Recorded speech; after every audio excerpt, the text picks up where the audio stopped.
સાબરકાંઠા જિલ્લાના પ્રાંતિજ ખાતે ભાજપ પ્રાંતિજ શહેર મંડળ દ્વારા ભાજપના સ્થાપના દિવસની ઉજવણીને લઈને ઘરે ઘરે ભાજપનો ધ્વજ લહેરાવ્યો હતો. તો પ્રાંતિજ તલોદના ધારાસભ્ય ગજેન્દ્રસિંહ પરમાર દ્વારા ભાજપ કાર્યકરો સાથે તેમના કાર્યાલય ખાતે ભાજપનો ધ્વજ લહેરાવી ભાજપના સ્થાપના દિનની ઉજવણી કરવામાં આવી હતી. 6 એપ્રિલ ભાજપ સ્થાપના દિવસની ઉજવણીના ભાગરૂપે પ્રાંતિજ ખાતે પ્રાંતિજ તલોદના ધારાસભ્ય ગજેન્દ્રસિંહ પરમાર દ્વારા પોતાના કાર્યાલય ખાતે ભાજપ કાર્યકરો આગેવાનો સાથે ભાજપનો ધ્વજ લહેરાવી ભાજપના સ્થાપના દિવસની ઉજવણી કરી હતી.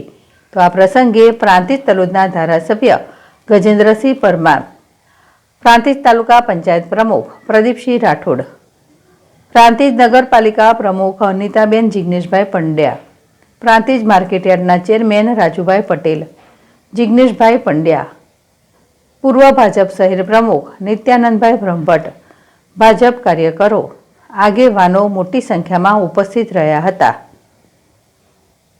જિલ્લા વર્લ્ડ ZSTV પ્રાંતિજ.